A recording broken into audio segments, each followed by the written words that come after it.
Hello students, कैसे हैं आप सब। आई होप आप सब बहुत अच्छे से होंगे और अपनी पढ़ाई बहुत अच्छे से कर रहे होंगे।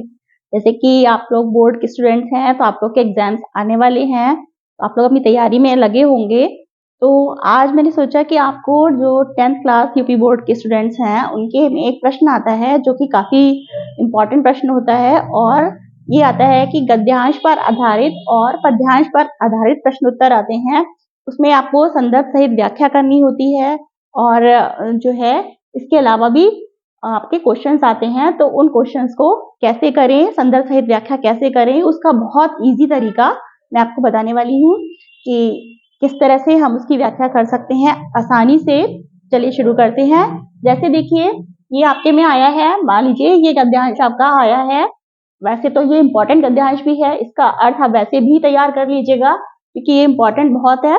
और लेकिन यदि कोई भी आपके पास गद्यांश आता है, जैसे यहाँ तो मैंने एक आपको एग्जाम्पल दिया है, और यदि कोई भी गद्यांश आता है तो उसका संदर्भ कैसे लिखते हैं, उसका प्रसंग संदर्भ कैसे लिखते हैं, व्याख्या कैसे करते हैं, ये सब हम लोग इसमें जानेंगे। तो चलिए ये देखते हैं। पहले तो ये गद्यांश जैसे ये लिखा हुआ है, कुसंग का ज्वर सबसे भयानक होता है, यह केवल नीति और सरदत्ती का ही नाश नहीं करता बल्कि बुद्धि का भी क्षय करता है।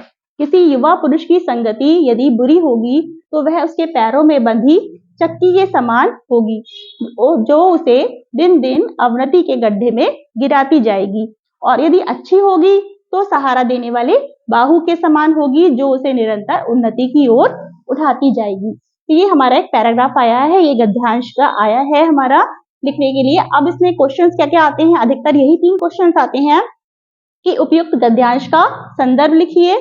पहला होता है संदर्भ लिखने के लिए आता है या इसके पाठ का नाम। दूसरा प्रश्न आता है कि गद्यांश के रेखांकित अंश की व्याख्या कीजिए। देखिए इसमें कुछ अंश जो है उसका रेखांकित कर दिया जाता है, उसके नीचे अंडरलाइन कर दी जाती है और उसकी व्याख्या करी जाती है, व्याख्या करने के लिए आती है।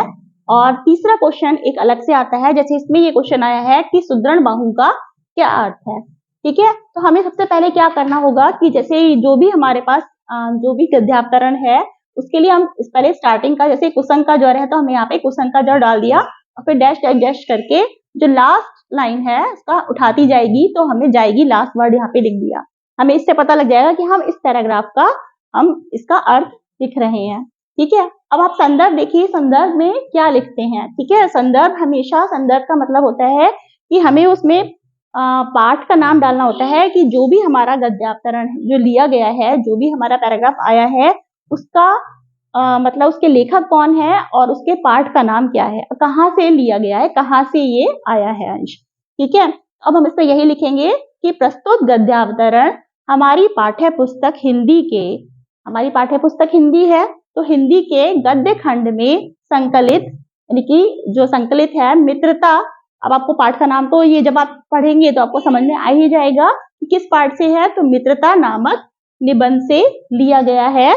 इसके रचयिता, रचयिता लिख लीजिए, इसके लेखक लिख लीजिए, जो आपको आसान लगे वो लिख लीजिए। इसके लेखक का नाम या इसके रचयिता आचार्य रामचंद्र शुक्ल जी हैं। ठीक है, बस आपको ये 2-3 बातें लिखनी होती हैं इसमें कि हिंदी के गद्य खंड से, हिंदी नामक पुस्तक से, मित्रता नामक निबंध से, जो भी पाठ का नाम है आपका या निबंध का नाम है, और इसके लेखक कौन है, इसके रचयिता कौन है, उनका नाम देना होता है, ये इसमें जरूरी होता है। तो ये आपको जब भी आप ये कोई पैराग्राफ पढ़ेंगे, आपके चैप्टर्स तो पढ़े हुए थोड़े से होंगे ही, तो आप समझ जाएंगे किस चैप्टर से लिया गया है। ठीक है, ये लिखना है। अलग से भी आप लिख सकते हैं, यदि पाठ का नाम पूछा है, पाठ का नाम मित्रता और लेखक का नाम आचार्य रामचंद्र शुक्ल।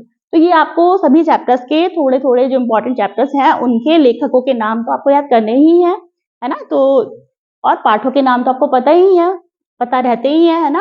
अब प्रसंग में क्या लिखते हैं, प्रसंग देखिए इसमें गद्यावतरण में इतना जरूरी नहीं है प्रसंग, आप पद्य में जरूर लिखते हैं, लेकिन इसमें भी यदि आप लिख देंगे तो अच्छे मार्क्स आएंगे। ठीक है, ये लिख सकते हैं आप, प्रस्तुत गद्यावतरण में लेखक ने बुरी संगति के दुष्परिणाम, यानी कि बुरे परिणाम तथा अच्छी संगति के लाभों को बताया है, कि बुरी संगति कितनी बुरी होती है और अच्छी संगति के क्या क्या लाभ हैं। ठीक है, इनके बारे में बताया है। प्रसंग में हम हमेशा यही बताते हैं, चाहे वो पद्यांश का हो चाहे वो गद्यांश का हो, कि जो हमारा ये गद्यांश पद्यांश जो है इसमें क्या बताया गया है, ठीक है, उसके बारे में हम प्रसंग में बताते हैं। ठीक है, तो प्रसंग ये होता है, संदर्भ में पाठ का नाम, लेखक का नाम, पुस्तक का नाम ये बताते हैं, और प्रसंग में क्या इस पैराग्राफ में क्या बताया गया है, कवि या लेखक क्या बता रहा है, ठीक है, तो हम ये बताते हैं।